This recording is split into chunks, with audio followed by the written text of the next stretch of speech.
ইতিমধ্যে আপনারা জানেন যে হুমায়ুন কবির, যাকে গ্রেফতার করা হয়েছে গতকালই, প্রথমে মেমারিতে মা বাবাকে খুন, তারপর সরাসরি চলে আসে বনগাঁ এতিমখানায়, সেখানেও সন্ত্রাসবাদ এই সন্ত্রাস হামলা চালায় এবং তারপরই গ্রেফতার। এবার যে তথ্য সামনে এলো যে লোন উলফ হুমায়ুন, অর্থাৎ জঙ্গি যোগাযোগে এসেছিল হুমায়ুন কবির। জিহাদের জন্য তৈরি থাকতে হবে, ঘনিষ্ঠ কয়েকজনকে বার্তা হুমায়ুনের। আরো ডিটেল আপনাদের আপডেট দেব। সরাসরি আমার সঙ্গে রয়েছে শরদিন্দু। শরদিন্দু, এখান থেকেই প্রশ্ন জানতে চাইবো যে লোন উলফ হুমায়ুন কবির, এই বিষয়ে কি তথ্য সামনে আসছে? দেখো, নেগরেরা দলবদ্ধভাবে থাকে, তাদের গতিপ্রকৃতি বোঝা যায়, কিন্তু এই লোন উলফরা কিন্তু মাঝে মধ্যেই বিশ্বজুড়ে ভয়ঙ্কর হয়ে ওঠে। আর তেমনই একজন লোন উলফ হচ্ছে এই হুমায়ুন, এমন তত্ত্বই উঠে আসছে। কারণ সে দিনভর বিভিন্ন জেহাদির ভাবনা চিন্তা করত এবং সেই কারণেই সে অস্ত্র জোগাড় করেছিল, অনলাইনে ছুরি আনিয়েছিল এবং তার বাবা মাকে হত্যা করার পর বনগাঁর এতিমখানায় সে এই হামলা চালায়। এবং এই যে তার পূর্ব পরিকল্পিত বিষয় এবং সেই কারণে তার যে অতীত, সেই অতীত মুছে ফেলার জন্য সে সোশ্যাল মিডিয়া থেকে নিজেকে সরিয়ে নিয়েছিল। তার সমস্ত রকম প্রোফাইলে যা যা তথ্য ছিল সব সরিয়ে ফেলেছিল। শুধু তাই নয়, মেমারিতেও তার ঘনিষ্ঠ ব্যক্তিদের বলেছিল যে জেহাদি আসন্ন এবং সেজন্য কিন্তু আত্মরক্ষার জন্য অস্ত্র রাখতে হবে এবং সেই কারণেই সে ছুরি আনিয়েছিল, এমনটাও সে জানিয়েছিল। এবং এই যে তার ভাবনা চিন্তা, এই যে তার একক জেহাদ, এটাকেই মানসিক একটা ভারসাম্যহীনতা বলে মনে করা হচ্ছে। সব মিলিয়ে তার ল্যাপটপ, তাতে কি আছে সেসবগুলো বিস্তারিতভাবে জানার চেষ্টা করছে পুলিশ। তবে ল্যাপটপের বিষয়টা আরো একবার তোমার কাছ থেকে জানবো, তবে তার আগে একবার দর্শকদের শোনাই যে কেন আমরা লোন উলফ বলছি হুমায়ুন কবিরকে। যখন তাকে পাকড়াও করে বনগাঁ পুলিশ, তখন ঠিক কি মন্তব্য করেছিল এই হুমায়ুন কবির, শুনুন। মা বাবার গলা কেটে এসছি, জানিস, মা বাবা গরিবকে দেখতে পেত না বলে কাজের লোক সেজন্য আমি মেরে এসছি। বাড়ি জান্নাত, আজকের পরে আমার বাড়ি জান্নাত পেয়ে গিয়েছে, এমনটাই মন্তব্য করতে শোনা গেল এই হুমায়ুন কবিরের গলায়। লোন উলফ হুমায়ুন, এখান থেকেই কিন্তু এই প্রশ্নের উত্তর মিলছে। জঙ্গি যোগাযোগে এসেছিল এই হুমায়ুন কবির। আমরা কথা বলেছিলাম এই বিষয়ে অপরাধ মনস্তত্ত্ববিদ সব্যসাচী মিত্রর সঙ্গে। তিনি কি বলছেন একবার শোনাই আপনাদের। আমাদের এখানে জানতে হবে যে এই ভদ্রলোক সাইকোপ্যাথিক কিনা, এবং ক্রিমিনালিটি আগে থেকে আইডেন্টিফাই করা অনেক সময় মুশকিলের হয়। কিছু কিছু ট্রেটস দেখে আমরা বলতে পারি যে এই মানুষটা পরবর্তীকালে ক্রিমিনাল হলেও হতে পারে। এবং এদের মধ্যে কয়েকটা ব্যাপার থাকে, এরা খুব ওয়েল প্ল্যানিং করে এগোয়, আগে থেকে ভিকটিমদের গ্রুমিং করতে থাকে, তাদের রিমর্সের কোনো জায়গা থাকে না, অর্থাৎ অনুশোচনা বলে তাদের কিছু থাকে না, এবং তারা ওয়েট করে থাকে যে তখন তাদের এক্সাক্ট টাইম হবে টু দেয়ার নিডস, যখন তারা এই একটা করবে। এবং করার পরেও এরা খুব অজ্ঞান বদনে কিন্তু সেটা নিয়ে কোনো অনুশোচনা, আগেও যেটা বললাম, কিংবা গ্রিফ এক্সপিরিয়েন্স করে না। আমরা কথা বলেছিলাম অবসরপ্রাপ্ত পুলিশ কর্তা অরিন্দম আচার্যের সঙ্গে। তিনি কি বললেন একবার শোনাই। অনেকে বলবেন মানসিক ভারসাম্যহীন, কিন্তু সে ইঞ্জিনিয়ার, সে পড়তো হচ্ছে যাদবপুরে, আমি যতটা শুনেছি সে যাদবপুরে পড়তো, সে বিয়েও করেছে। যদি পরপর ঘটনাগুলো দেখেন, সেখানে দেখা যাচ্ছে একটা অদ্ভুত আচরণ করছে। ইন্টারোগেশনটা কি বলুন তো, সে সিজোফ্রেনিয়া হতে পারে, ডিসঅর্ডার হতে পারে, কিন্তু তার কার্যপ্রণালী, ধরুন ল্যাপটপ বা মোবাইল, সেখানে যে প্রশ্ন উত্তরগুলো পাঠাচ্ছে তাতে যদি প্রমাণিত হয় যে অ্যাবনর্মাল, তাহলে প্রশ্ন আছে। কিন্তু তাতে যদি শেয়ানেগিরি করে সে এখন ওটা ভারসাম্যহীন বলে বোঝাতে যাচ্ছে, তা তো হবে না। এখন ইনভেস্টিগেশনটা ভীষণভাবে আজকে ভালোভাবে তদন্ত হচ্ছে। হুমায়ুন কবিরকে যখন গ্রেফতার করা হলো, বললো জান্নাত পেয়ে গিয়েছি। আর এই পাশাপাশি এই তথ্য সামনে উঠে এলো যে সারাদিন নাকি ল্যাপটপে ব্যস্ত থাকতো এই হুমায়ুন কবির, চাকরি ছিল না।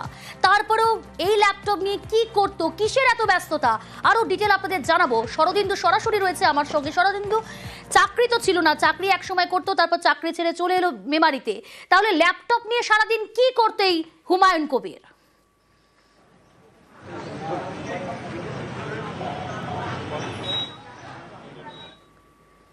শরদিন্দু, শোনা যাচ্ছে?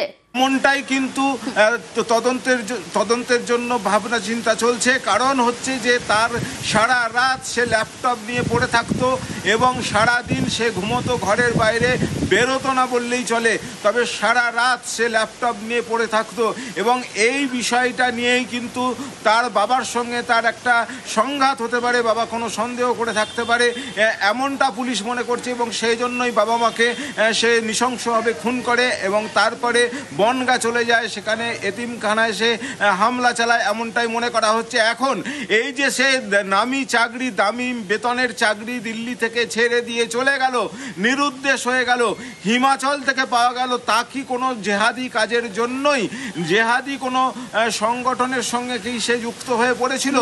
সে কি কোনো সেখানে ট্রেনিং নেওয়ার জন্য সে কি নিরুদ্দেশ হয়ে গিয়েছিল? এই সব বিষয়গুলো কিন্তু এবার পুলিশ তদন্ত করে দেখবে যে দিল্লিতে চাকরি করার পর সে কোথায় চলে গিয়েছিল, কোথা থেকে তাকে উদ্ধার করে এনেছিল তার বাবা, এবং এখানে এই ল্যাপটপে সে কি করত। ইতিমধ্যেই সেই ল্যাপটপ, হার্ড ডিস্ক, কম্পিউটারের হার্ড ডিস্ক পুলিশ বাজেয়াপ্ত করেছে। তবে তার হদিশ পাওয়ার জন্য গতকাল দিনভর চেষ্টা চালিয়ে গেছে পুলিশ। বিভিন্ন ইতিমধ্যেই তদন্ত শুরু করেছে পুলিশ, বিভিন্ন বিষয় তারা খোঁজ খবর শুরু করেছেন। আত্মীয় স্বজন কি বলছে, পাড়া প্রতিবেশী তারা কি বলছেন এই হুমায়ুন কবির সম্পর্কে? তারপরে ভালোই ছিল ছেলেটা, হঠাৎ মাথা খারাপ হয়ে গেল, চাকরি ছেড়ে দিল, উল্টো পাল্টা কথা বলতো। আমার ভাই বলতো দিনের বেলায় ঘুমায় আর রাতের বেলায় ল্যাপটপ, সারা রাত ল্যাপটপে কি করে আমাকে বলতো, আমি জানি না। ওর বাবা জানতো না যে কী করে, ও বলে আমি কাজ করছি। দিল্লিতে ওর কিছু একটা মেন্টালের গণ্ডগোল হয়, ও হারিয়ে যায়, ওকে পায় ওই হিমাচল প্রদেশে। ছেলেটা বেরোতো না, ছেলেটা একটু অস্বাভাবিকই ছিল, সারাদিন ঘুমোতো, সারা জেগে থাকে আর সারা দিন ঘুমোয়, ল্যাপটপে কাজ করতো নাকি। মেমারিতে বাবা মাকে খুন, তারপর ঠান্ডা মাথায় 110 কিলোমিটার ট্রেনে বাসে করে পৌঁছে গেল কোথায়? বনগাঁ এতিমখানায়। তাহলে কি বাংলাদেশে গা ঢাকার ছক লোন উলফ হুমায়ুনের? মেমারি থেকে ট্রেন ধরে হুমায়ুন কবির, ট্রেন থেকে নেমে বাস ধরে বনগাঁয় হুমায়ুন। কেন বনগাঁয়? বনগাঁকে কেন বেছে নিয়েছিল? কি কারণ রয়েছে? ডিটেল জানাবো আপনাদের। অনিরুদ্ধ রয়েছে সরাসরি আমার সঙ্গে। অনিরুদ্ধ, কেন বনগাঁকে বেছে নিল হুমায়ুন কবির? 110 কিলোমিটার পৌঁছে গেল মেমারি থেকে সুদূর বনগাঁ।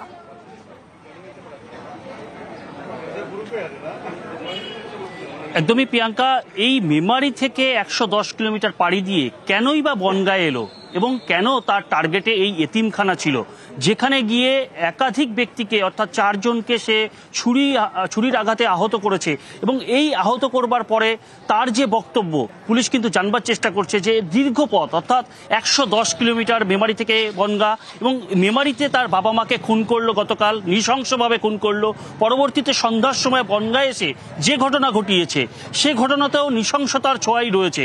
এবং এই যে যুবকের বিরুদ্ধে অভিযোগ অর্থাৎ হুমায়ুন কবির, এই হুমায়ুন কবির বনগাঁতে বাসে করে এসে নামার পরেই স্থানীয় লোকের কাছে জানতে চেয়েছিল যে সীমান্ত কোন দিকে, অর্থাৎ বাবাকে মাকে খুন করার পরেই তার কি সীমান্ত থেকে অন্যদিকে অর্থাৎ বাংলাদেশে চলে যাওয়ার ইচ্ছা ছিল।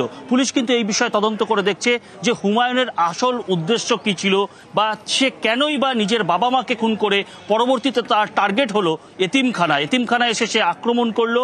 কেনই বা সে এখানে এসেছিল, বা এখানে এসে যে সীমান্তের খোঁজ নিচ্ছিল তার উদ্দেশ্য কি ছিল, যে বাংলাদেশে পাড়ি দেওয়ার উদ্দেশ্য ছিল কিনা, সেটাও কিন্তু খতিয়ে দেখছে পুলিশ। প্রিয়াঙ্কা, বেশ।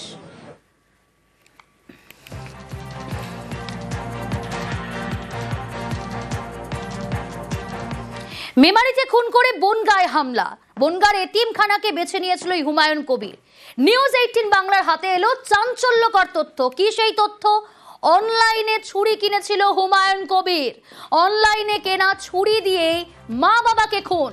মঙ্গলবার সন্ধে বাবার সঙ্গে বের হয় হুমায়ুন। সন্ধে বাবার সঙ্গে ঘুরে এসে রাতে খুন। ছুরি নিয়েই বাবার সঙ্গে সন্ধে বের হয় হুমায়ুন। হুমায়ুনের কাছে ছুরি ছিল বলেই দাবি করছেন স্থানীয় বাসিন্দারা।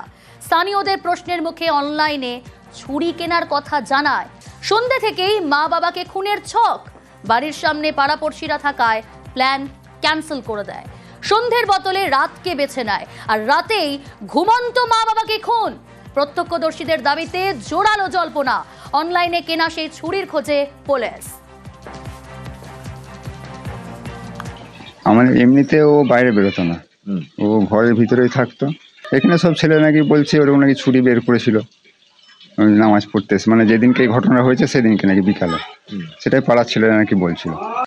তার আগে যখন আমরা এখানে পড়াশোনা করতো বর্ধমানে সিএমএসে বা হয় সিএমএস না মিউনিসিপ্যাল জায়গায় সিএমএসে পড়াশোনা করেছে, খুব ব্রিলিয়ান্ট ছেলে ছিল। তারপর তখন কিন্তু কথা বলতো, বাড়ি যেতাম, এসব হতো। তো তারপরে দিল্লিতে চাকরি করার পর ও কিন্তু সেরকম কারোর সাথে করতো না, যোগাযোগ করতো না। কেমন ছেলে ছিল? ভালো ছেলে ছিল। এসেছে কয়েকদিন, তো এখানে এসেছে, বাড়িতেই থাকতো, ল্যাপটপ নিয়ে কাজকর্ম করতো। অন্য অন্য জায়গায় যারা বলছে যে ছুরি ছিল। এই ছুরিটা কোত্থেকে আনিয়েছিল? আমি ওদের মুখে শুনে, যারা গিয়েছিল তাদের মুখে শুনে যে অনলাইনে ছুরিটা আনিয়েছে। তো এমনি লোকে জিজ্ঞেস করেনি কেন ছুরি সঙ্গে? না, দু একজন হয়তো আমার মনে হচ্ছে যেটা